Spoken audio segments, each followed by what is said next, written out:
Shalom Uvracha, quelle joie immense d'avoir le zchut de partager avec vous les 4 cours d'à peu près un quart d'heure concernant une mitzvah qui va dépasser complètement tout ce qu'on peut imaginer sur la notion de ce retour que Dieu il attend de chaque juif dans son rapport à la Torah, aux mitzvot, et dans son essence à Dieu lui-même.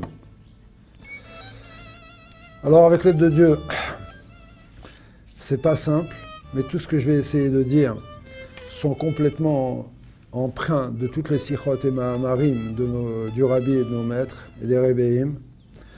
Je vais essayer de dire ça dans des mots simples pour pas compliquer, de façon à ce qu'à la fin du 4e cours, avec l'aide de Dieu, on se lève et que la Géoula est déjà là, puisque par le mérite de la tchouva, la Géoula sera là si Dieu veut. Donc, ce qu'on va essayer de voir déjà, c'est que cette mitzvah de tchouva est synonyme de quoi? De retour.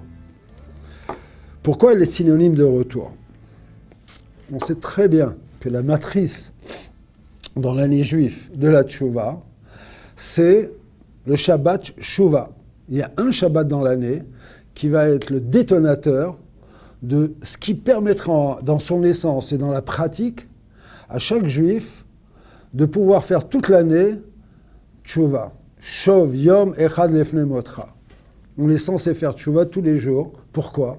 Puisque c'est écrit clairement de faire tchouva un jour avant de mourir. Comme personne ne sait quand il va mourir, il est censé faire tchouva chaque jour. La force pour faire cette tchouva-là nous vient d'où? Du Shabbat qui est entre Rosh Hashanah et Kippour, les Eseret Yemei Tchouva, les 10 jours de Tchouva.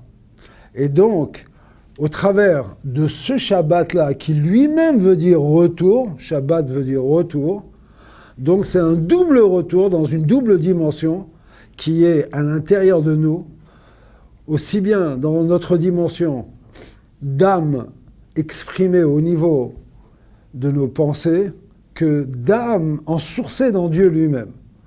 Ces deux lumières qui sont à l'intérieur de nous, qu'on va essayer d'expliquer quel est le travail qu'on aura à faire pour les exprimer, pour les mettre en réalité et en relief. Donc, si on dit que le prophète Yeshua, Hoshea, nous dit Shuva Israël ad Hashem Elokecha, ki kashalta be'avonecha. Lui qui est le porte-parole de Dieu, qu'est-ce qu'il nous dit? Israël, il parle à tout le peuple juif. Il ne parle pas qu'à Yaakov, à une partie du peuple juif, à tous les juifs. Et il leur dit, retournez jusqu'à Hashem Elokecha, parce que tu as trébuché, kashalta, be'avonecha, dans tes fautes. Avon, traduction, eivut, tu t'es trompé de chemin. Tu croyais dans ton système de pensée que ce que tu étais en train de faire, c'était ça, mais Akadosh Baruch Hu, dans les 10 jours de Tchouva, il dit aux Juifs, à tous les Juifs, comme on va le voir, attention, reprends la route, tu t'es éloigné de qui? De Hashem Elokecha. Alors, si un Juif entend Hashem Elokecha, qu'est-ce que ça va lui apprendre? Je me suis éloigné. Pourtant, j'ai dit tous les jours, Shema Israël, Hashem Elokeinu, Hashem Echad. J'ai exprimé que trois fois par jour, que je me rappelle, je vis avec Hashem Elokeinu, Hashem Echad. Pourtant, le prophète dit clair, et le Shabbat Shuvah vient nous dire de façon claire, il faut retourner jusqu'à Hashem Elokecha. Signature de cette Shuvah, à Kippour, 7 fois, on vient nous rappeler, Ki Hashem ou Elohim, Ki Hashem ou Elohim, Ki Hashem et Elohim. Attends, pendant 364 jours, j'ai dit Hashem Elokecha, Hashem Elokecha, Hashem Echad.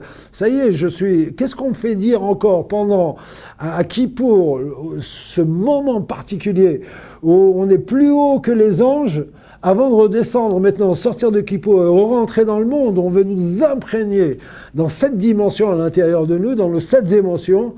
Attention, ne te détourne pas que Hachem, il est Elohim. Avec l'aide de Dieu, on expliquera ces deux notions-là. C'est une dimension de Hachem qui semble être une dimension qui parle de Dieu créateur. Et pourtant, dans Bereshit bara Elohim, c'est Elohim qui semble être le créateur. Et on vient nous dire, attention de ne pas te tromper.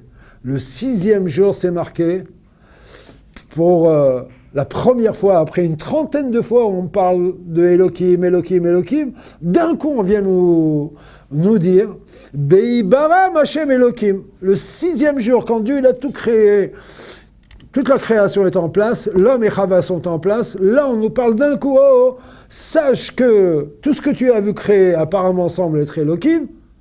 Et Elohim, on le sait, c'est la même valeur numérique que Teva, la nature, mais derrière cette force qui agit, ce rayonnement-là, sache qu'il y a un plan qui est complètement caché qui s'appelle Hachem. Et tout le travail, c'est de se connecter en réalité, savoir que si je vais que d'après les lois naturelles, je ne verrai que à Elohim. Pharaon, qu'est-ce qu'il dit? Paro, qu'est-ce qu'il dit à Yosef? Elohim, je connais. Pourquoi? Parce que Yosef a déjà dit à Pharaon, à Elohim Yahane Paro, le Dieu immanent dans la création, il va répondre à tes rêves. Hachem, je ne connais pas. Moshe Rabbeinu, il vient, il dit Hachem, je ne connais pas. Et Akadosh Baruch Hu va donner une carte de visite à Pharaon. Laquelle carte de visite? Veido et Hachem. Il va falloir que les forces négatives, aussi bien Pharaon, que le Ham Israël, les Ma'anido Israël, Hachem. C'est-à-dire que la libération du Ham Israël, l'acceptation de la Torah, c'est de connecter à l'intérieur de nous que ce monde qui semble être que l'émanation d'une lumière de Dieu, qui a permis l'existence de ce monde, mais qui est Elohim, c'est-à-dire que ce Elohim veut dire Teva, la nature. Dieu dit, je crée un monde en me cachant. Pourquoi? Parce que le mot Teva veut dire Teva, et l'étymologie des mots, Tavro Beyamsouf. Dieu est noyé, on ne le voit pas. Une chose qui est noyée dans la mer, on ne la voit pas. Dieu a fait en sorte de créer un monde où il est caché. Mais il te dit, c'est pas parce que je me cache que je suis pas là. Le Baal Shem Tov, un jour, il voit des enfants qui jouent. Puis d'un coup, il en voit un qui se met à pleurer dans son coin. Il lui dit, pourquoi tu te caches? Pourquoi tu pleures? Il dit, parce qu'on joue à cache-cache. Et quand eux se sont cachés, j'ai été les chercher. Et quand c'était mon tour, je me suis caché et personne n'est venu me chercher. Et le Baal Shem Tov se met à pleurer. Il dit, oui, mon fils, Dieu ici, il s'est caché, mais personne ne va le chercher. Alors avec l'aide de Dieu, la tchouva, c'est quoi? C'est de retrouver Yud-Ke Vav-Ke, que Hachem, l'essence de la création, bien qu'il ait fait un système où Olam, d'un monde, Olam veut dire Elem, où il s'est caché dedans, mais il a préparé, comme on le verra au fur et à mesure des cours, que de ce système-là, on le révèle. Pourquoi? Avec l'aide de Dieu, on le verra. Maintenant, si on dit que Hoshea, le prophète, et tous les juifs sans exception, du plus grand tzaddik, jusqu'à apparemment celui qui est anti-tzaddik, qui est aux antipodes de la Torah, est concerné par cet appel de Dieu. Alors pourquoi? Parce que c'est marqué Shuvah Israël, c'est tout le peuple juif qui doit faire Shuvah. Alors pour comprendre ce paradoxe que celui qui est à l'écoute de la Torah, qui est engagé, bon, peut-être ce Shabbat-là va prendre des résolutions pour toute l'année, mais celui qui est anti-Torah, en quoi il est concerné?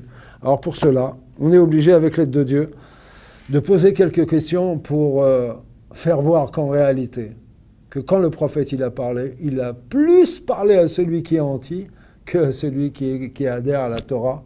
Et on va voir que les deux sont concernés exactement de la même façon.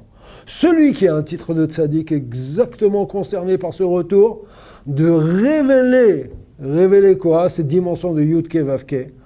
C'est quoi cette dimension de Yud-Ke Vav-Ke? L'essence de Dieu qui a voulu que le principe de la création soit caché, et qu'une fois qu'il soit caché, notre travail est de le révéler. C'est-à-dire révéler l'infini dans le fini. Un travail de fou. Il faut être schizophrène. C'est le peuple juif. Un Yetzer Tov, un Yetzer Hara. Une dimension qui veut, une dimension qui ne veut pas. Chez Dieu, Dieu, les tzadikim sont à l'image de Dieu. Dieu aussi a fait un système qui apparaît, un système qui est caché. Pourquoi Dieu a fait un tel système? Avec l'aide de Dieu, on va le voir. Donc, ce que nous, on est en train de prendre comme point d'appui sur ce qu'on est en train de dire, c'est que, on répète, cette mitzvah merveilleuse que Dieu nous a donnée, elle est merveilleuse. Elle est trop belle, comme vous allez le voir à la fin du cours.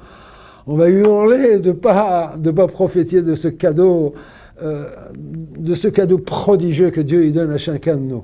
Parce qu'il ne nous le donne pas pour nous casser les pieds, il ne nous le donne pas pour... Il n'a pas fait un système où on a toutes les raisons de s'éloigner, mais il a fait que cet éloignement est comme un élastique. Plus vous le tendez, plus quand il va revenir, il va exploser dans la joie. Alors donc, on démarre un peu dans le cours en posant, comme on vient de le dire, à qui s'adresse cette mitzvah en réalité. Si on prend le spectre de tous les juifs, alors on va détailler un peu ce qu'on vient de dire juste avant. Qui est concerné par cette mitzvah? Nous, on a dit que Hoshea a dit tous les juifs. Mais en réalité, si on parle des juifs, les tzadikim gmurim, des gens parfaits, qui ont réussi à éliminer, à transformer leur mal en bien, ils sont que dans la volonté de Dieu. Dès qu'il y a une faute, ils fuient, ils détestent la faute, ils sont que en train de faire les mitzvot. Pourquoi tu vas leur dire de faire tchouva? Ils ne seraient pas apparemment concernés par la mitzvah de tchouva, puisqu'ils sont dans le Torah et mitzvot. Alors, donc, point d'interrogation, est-ce qu'ils sont concernés? On l'a dit tout à l'heure, encore plus que celui qui ne fait pas. Il faudra qu'on le prouve. Deuxièmement, si on parle maintenant à l'autre extrême, des juifs qui, par défaut d'éducation, Tinok Shenishba, il a été élevé par des curés, par des bonnes sœurs, il a été élevé dans le communisme, aucun rapport, il ne sait même pas qu'il est juif. Il est pourtant concerné par cette tchouva. Si on parle... Donc c'est l'assimilation. Si on parle d'un homme rationnel à qui on a proposé la Torah, une éducation, il dit non, j'ai un libre arbitre, ça ne m'intéresse pas. Si on parle d'un révolté, si on parle de quelqu'un qui a souffert, alors tous ces gens-là disent volontairement, ça ne me concerne pas. Alors pourquoi le prophète dit, fais tchouva, parle, mais tu as une mitzvah de faire tchouva. Lui dit, en mon âme et conscience, je ne me sens pas du tout concerné par Torah et mitzvot et par ce spirituel, etc. Ça ne m'intéresse pas. Pire que ça, on va s'adresser à un troisième type de juif. Alors ceux-là, soyez pas choqués, je vous en prie, de ce que je vais dire. Parce que ceux-là, c'est vrai. On parle de quoi? On va parler des gens qui ont une idéologie, des gens qui sont athées, des gens qui sont agnostiques, des gens qui sont volontairement renégats, des gens qui sont convertis, des gens qui sont prêts, alors donc les renégats, les convertis, je ne vais pas faire un cours d'histoire, mais ça a commencé déjà avec Moshe Rabbeinu. Moshe Rabbeinu, il se retrouve avec Dathan et Aviram, tout de suite ils vont le dénoncer, ils veulent tuer la matrice, le sauveur du peuple juif. Donc c'est déjà dans le peuple juif. Maintenant, en parallèle avec Kristanin, en Espagne, la Vitebska en Russie, juste une histoire extraordinaire à quel point quelqu'un qui non seulement refuse Torah et Mitzvot, non seulement refuse la notion de... mais viscéralement vit un antisémitisme profond. Petite histoire, le Rav Moshe Feinstein, on vient le voir. Pourquoi on vient le voir? Parce qu'il y avait dans une ville qui était proche de la sienne, un malchine, quelqu'un qui travaillait pour le KGB, et comme il avait été éduqué dans la Torah, il allait dans les yeshivot, il se déguisait parce qu'à l'extérieur, il n'était pas du tout religieux, mais là, et il savait parler le yiddish, donc il savait les mots de Torah qu'il fallait dire, et toujours est-il, il rapportait, dès qu'il y avait une brit mila, dès qu'il y avait un mariage, dès qu'on pratiquait la Torah, et on envoyait en Sibérie, et on tuait, et on torturait, au point que le tribunal de cette ville-là, s'est concerté et a dit d'après la Torah, il faut le tuer parce qu'il envoie des Juifs à la mort. C'est la loi. Alors, mais comme il y a l'autorité mondiale, le Rav Moshe Feinstein, on va envoyer une délégation. Quand la délégation le lendemain était prête à partir, ce Juif en question, renégat, a fait demander à ce que les rabbanim viennent de toute urgence chez lui, et tout le monde avait peur de lui, avec la Chevra Kadisha, ceux qui sont là pour enterrer les morts juifs d'après la Torah. Lorsqu'ils se retrouvent tous là-bas, ils disent « Qu'est-ce que tu nous demandes ?» Il y a longtemps qu'on... Et écoutez, je suis mourant. Le docteur me dit « J'en ai pour quelques jours. C'est très grave, regardez mon état, j'ai perdu 30 kilos depuis 2 mois. Mais c'est une question de jour, je veux faire tchouva. La tchouva, elle est donnée à tout le monde, je le sais. Alors je vous en supplie, voilà, je dois vous dire, c'est moi qui ai tué, c'est moi qui ai envoyé, c'est moi qui ai fait, c'est moi depuis 10 ans, voilà. J'avais la révolte contre la Torah et mitzvot, j'ai cru au messianisme du communisme, etc. Et j'y croyais enfin, je vous en supplie, enterrez-moi dans le carré juif et acceptez mes tchouvas. Il se met à pleurer, vraiment le scénario le plus total. Les rabbinim qui sont là, stop, c'est un bal tchouva, on l'accepte, on va vous enterrer. Il dit, mais à une condition, vous m'enterrez. Vous m'enterrez sur le ventre, pas sur le dos, comme on doit enterrer d'après la halakha. Quand ils entendent ça, ils disent, mais c'est assourd. Il dit, je sais assourd. Mais j'ai tellement fait de mal. Je veux avoir cette honte, même par terre, que cette honte là-haut, elle soit une excuse devant ce que je vais recevoir du mal que j'ai fait. Les Chachamim, ils disent, attendez, on va demander au Rav Moshe Feinstein. Les personnes qui devaient aller le voir vont et posent la question. Le Rav Moshe Feinstein, en 2 minutes, il réfléchit. Il dit, vous allez retourner, vous allez lui dire que vous allez l'enterrer comme il a demandé, mais surtout, vous l'enterrez d'après la halakha, normalement. Ah bon? Alors ils retournent, ils vont voir ce Baal Tshuva, et ils lui disent, voilà, le Rav Moshe Feinstein a accepté qu'on t'enterre comme tu as demandé pour la honte. Alors il dit, je vous en prie, mettez cette lettre. Si un jour on me déterre ou n'importe quoi, je veux que je reconnais mes regrets et que tout soit écrit dans cette lettre, vous la mettez sur mon dos. Donc ils le font, ils l'enterrent, le Kaddish, tout se fait parfaitement. 2 jours après, le KGB vient, casse les portes et dit au rabbin de sortir avec la Chevra Kadesha au cimetière. Déterrez-moi ce juif qui était notre collaborateur. Mais c'est interdit. Il n'y a pas d'interdit, on vous enterre.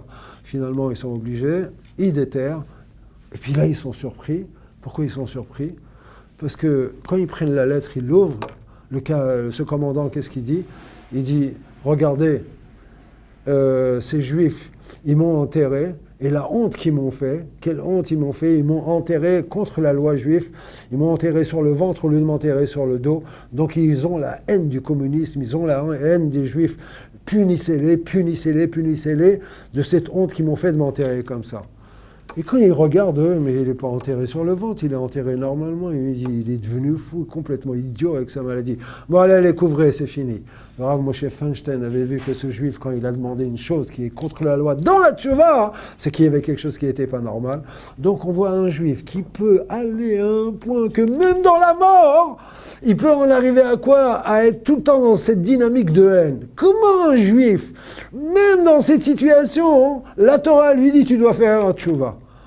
De l'autre côté, vous allez me dire les barbus, les péotes, ou pas péotes, ce que vous voulez.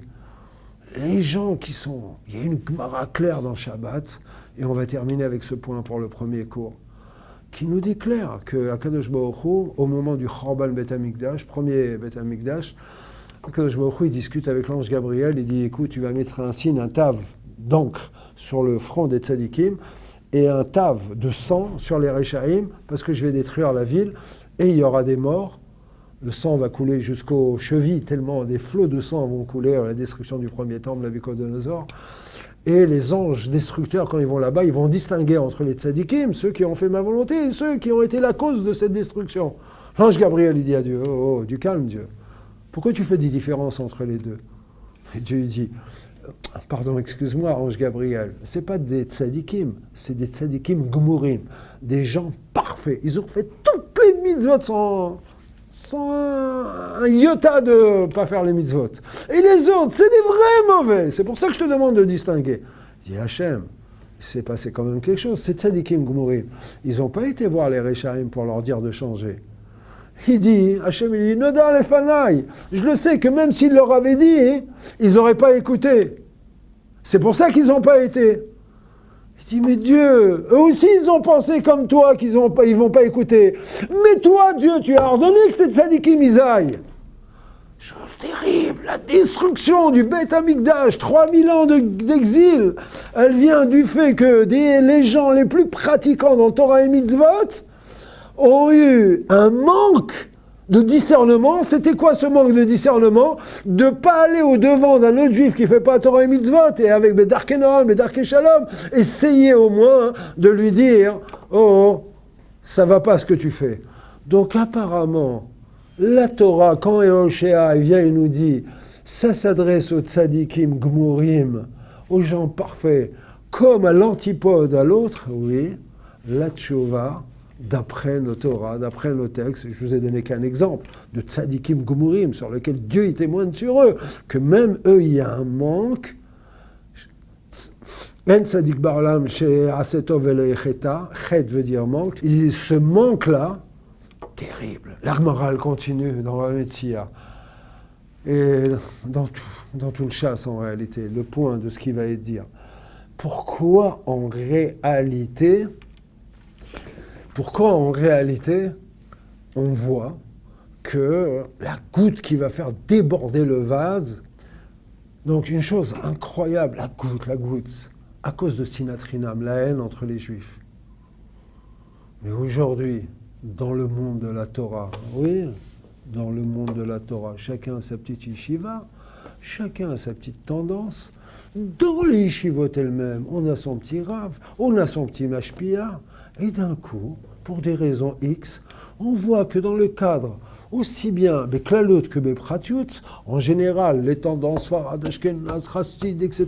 et tout, on ne voit pas un grand amour entre ces gens. Chacun tire la couverture, on a raison, et les autres, c'est des destructeurs. En résumé simple, au sein même du même branche, on va voir des divisions, au sein même de Yeshivot, par rapport au fils du Rav, au Mashpia, au Rosh Yeshiva, des guerres, des divisions. Mais c'est quoi? Sinatrinam, cette haine gratuite qui a été la cause. Le monde de la Torah ne donne pas l'exemple que, eh bien oui, on peut faire Torah et mitzvot du matin au soir, il y a un manque. Ce manque, il peut être aussi monstrueux aux yeux de la Torah que quoi? Que celui qui a écrit dans son tombeau, il faut encore punir les Juifs et la cause. Alors Yehoshua, il hurle, oh, ça s'adresse à tout le monde. Alors apparemment, on vient de dire, on avait cru que chez les tzadikim, ça ne les concerne pas. Les gens qui sont complètement éloignés, apparemment, il semblerait que ça ne les concerne pas. Il resterait toute cette frange du peuple juif, depuis le juif qui fait une avéra, d'accord, jusqu'au juif qui fait qui est vraiment très éloigné, mais quand même à l'écoute, respectueux de la Torah, pas contre la Torah, qui serait concerné par la tchouva. Non. Encore une fois, on vient de prouver de façon claire que ça s'adresse absolument à tout le monde. Et donc, avec la suite de cours, on va essayer de le prouver.